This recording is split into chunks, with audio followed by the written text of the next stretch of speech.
Hello मेरे प्यारे दोस्तों, आप लोगों का स्वागत है फिर से एक नए वीडियो पे। तो आज के इस वीडियो पे हम लोग देखने वाले हैं जो आप लोगों का 11वीं क्लास का जो गूंगे चैप्टर जो है इसका हम लोग अभ्यास का प्रश्न उत्तर को देखने वाले बिल्कुल ही आसान भाषा में और बिल्कुल सरल भाषा में। तो चलिए हम लोग समय को नहीं गवाते हैं और वीडियो को स्टार्ट करते हैं।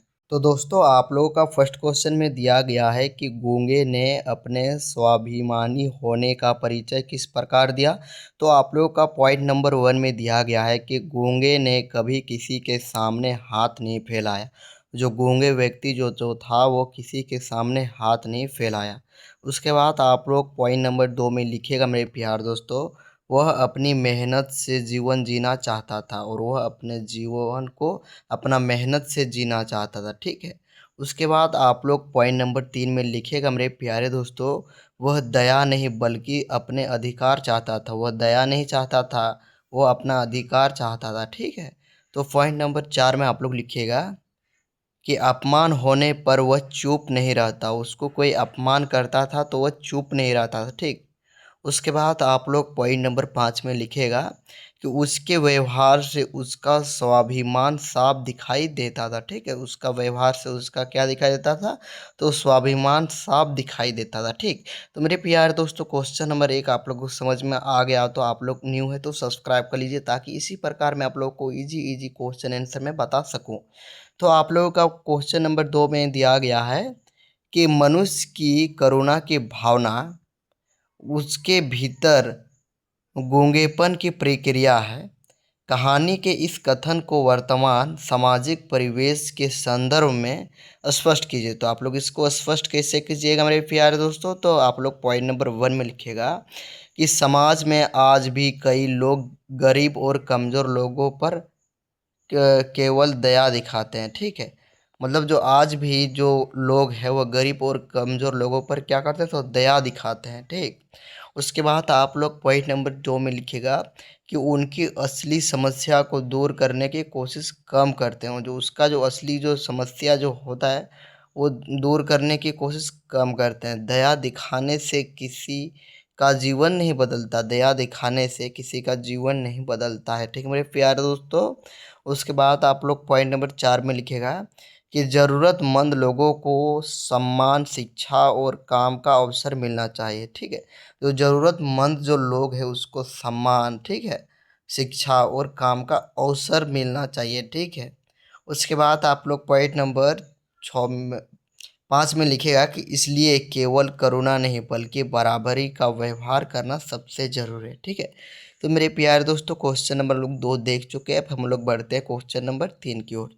तो क्वेश्चन नंबर 3 में आप लोग का पूछा गया है, क्या पूछा गया है कि नाली का कीड़ा एक छत उठाकर सिर पर रख दो फिर भी मन नहीं भरा। चमेली का यह कथन किस संदर्भ में कहा गया है। तो कहा गया है और इसके माध्यम से उसके किन मनोभाव को पता चलता है। तो आप लोग इसका उत्तर को कैसे लिखेंगे कि यह बात चमेली ने गूंगे के व्यवहार से नाराज होकर कहे थे। ठीक। जो गूंगा जो था उससे नाराज होकर ये चमेली ने कही थी।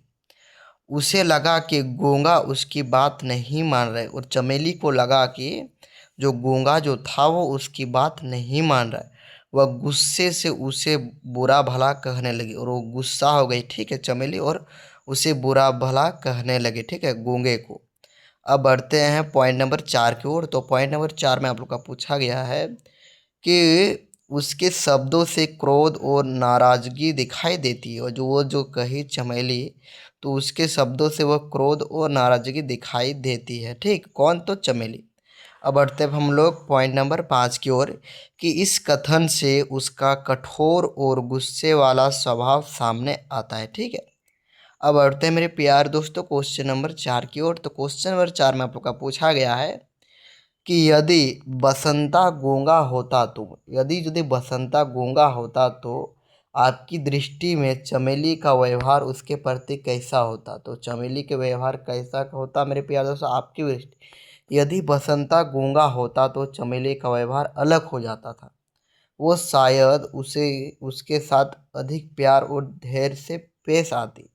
परिवार के सदस्य होने के कारण उसे अधिक अपनापन मिलता। ठीक है, वो परिवार का यदि सदस्य कोई गूंगा रहता तो उसको क्या मिलता, तो अपनापन मिलता। ठीक है, लेकिन गूंगा उस परिवार से नहीं था। ठीक, अब बढ़ते हैं हम लोग पॉइंट नंबर 4 की ओर। तो इसमें आप लोग का पूछा गया है कि दिया गया है कि उसका अपमान कम किया जाता, इसलिए गूंगे और अपने व्यक्ति के साथ समाज का व्यवहार अलग अलग दिखाई देता है।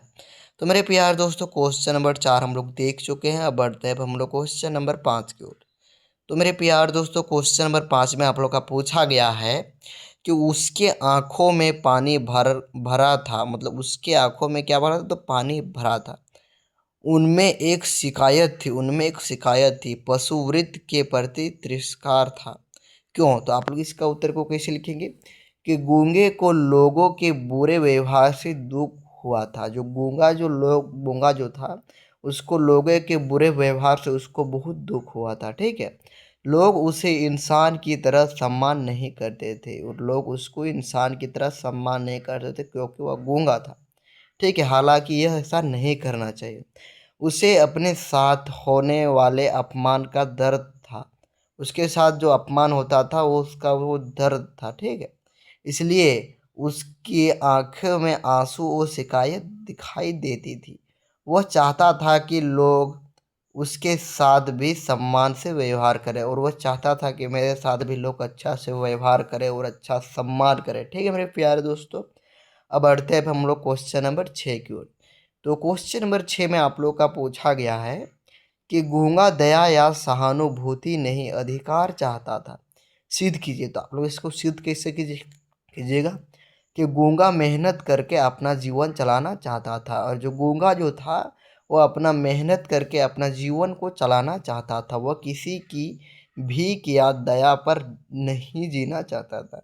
वो गूंगा जो था वो किसी का भीख या दया पर नहीं जीना चाहता था।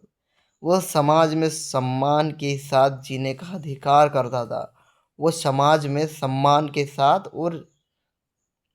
के साथ जीने का अधिकार चाहता था। ठीक है, समाज के साथ, ठीक है, और सम्मान में। अब बढ़ते मेरे प्यार दोस्तों क्वेश्चन नंबर हम लोग बढ़ते हैं, सॉरी दोस्तों, पॉइंट नंबर 4 बाकी और 5, कि वह चाहता था कि लोग उसे भी सामान्य इंसान समझे। ठीक है, मतलब उसको भी एक नॉर्मल इंसान समझे। इसलिए कहा गया है कि गूंगा दया नहीं बल्कि अपना अधिकार मांग चाहता है। इसलिए इस चैप्टर में कहा गया है कि गूंगा जो वो अपना दया नहीं मांगता है, वो अपना अधिकार मांगता है।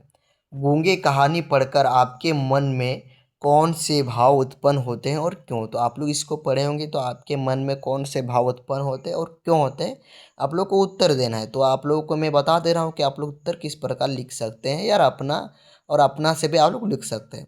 इस कहानी को पढ़कर गूंगे के प्रति सहानुभूति का भाव पैदा होता है। उसके संघर्ष और दर्द को देखकर मन दुखी हो जाता है। तो आप लोग इस चैप्टर को पढ़ेंगे तो इस उसने बहुत संघर्ष किया और उसको बहुत दर्द हुआ, तो यह देखकर क्या होता है, तो मन दुखी हो जाता है। उसके स्वाभिमान को देखकर सम्मान का भाव उत्पन्न होता है। यह कहानी हमें सभी लोगों के साथ सम्मान व्यवहार की सीख देती है। यह कहानी को आप लोग पढ़ेंगे तो सभी लोगों के साथ सम्मान व्यवहार करना चाहिए। इस कहानी को आप लोग पढ़ेंगे तो ये सीख मिलता है। इससे हमें समझ आता है कि हर व्यक्ति सम्मान के साथ जीना चाहता है। इससे इस कहानी को आप लोग पढ़ेंगे तो आप लोगों को जो इस कहानी को, तो हर व्यक्ति को सम्मान के साथ जीना चाहता है। ठीक है मेरे प्यारे दोस्तों, अब बढ़ते हैं हम लोग क्वेश्चन नंबर 8, कि कहानी का शीर्षक गूंगे है। जो कहानी का जो शीर्षक है तो कौन है, तो गूंगे है। जबकि कहानी में एक ही गूंगा पात्र है, तो इसके माध्यम से लेखक ने समाज की किस प्रवृत्ति की ओर संकेत किया है। तो किसकी ओर संकेत किया है, किस प्रवृत्ति की ओर। तो देखो मेरे प्यारे दोस्तों, देखो कि लेखक ने समाज की गलत सोच की ओर संकेत किया है। ठीक है, समाज का जो गलत सोच है उसकी ओर संकेत किया है। समाज में कई लोग दूसरे का दर्द समझकर भी चुप रहते। समाज में मतलब दूसरे का कोई दर्द है तो उसको भी देखकर वो लोग चुप रहते हैं, ऐसा नहीं करना चाहिए। कई लोग अन्याय देखकर भी आवाज़ नहीं उठाते हैं, और कई लोग जो है वो अन्याय देखते हैं और आवाज़ नहीं उठाते हैं। ठीक है, ऐसे लोग बोल सकते हैं फिर भी सच नहीं बोलते हैं। ऐसे लोग बोल सकते हैं मेरे प्यारे दोस्तों, फिर भी वो लोग सच नहीं बोलते। इसलिए लेखक ने बताया है कि केवल एक व्यक्ति नहीं, पूरा समाज भी कई बार गूंगा बन जाता है। ठीक है, तो इसलिए इस चैप्टर का नाम है जो गूंगे रखा गया है। ठीक है, अब बढ़ते हैं हम लोग क्वेश्चन नंबर 9 की ओर कि यदि स्किल इंडिया जैसा कोई कार्यक्रम होता, मतलब स्किल इंडिया जैसा कोई कार्यक्रम होता, तो क्या गूंगे को दया और सहानुभूति का पात्र बनना पड़ता? नहीं, उसे दया का पात्र नहीं बनना पड़ता, उसे कोई काम सीखने का अवसर मिलता। मतलब जो स्किल इंडिया जैसा कार्यक्रम होता तो उसको भी एक काम मिल जाता। ठीक, और सीखने का भी एक अवसर मिल जाता, काम सीखने का। ठीक, अब बढ़ते हैं पॉइंट नंबर 3 की ओर कि वह अपने पैरों पर खड़ा हो सकता था। वो अपने पैरों पर खड़ा हो सकता था, उसे सम्मान के साथ रोजगार मिल सकता था और इससे उसका जीवन बेहतर और आत्मनिर्भर बन सकता।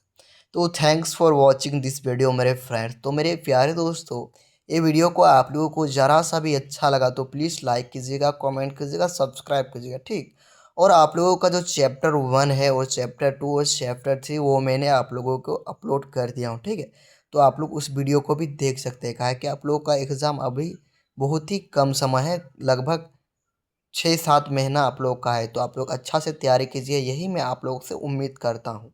तो जय हिंद मेरे प्यारे दोस्तों, वंदे मातरम।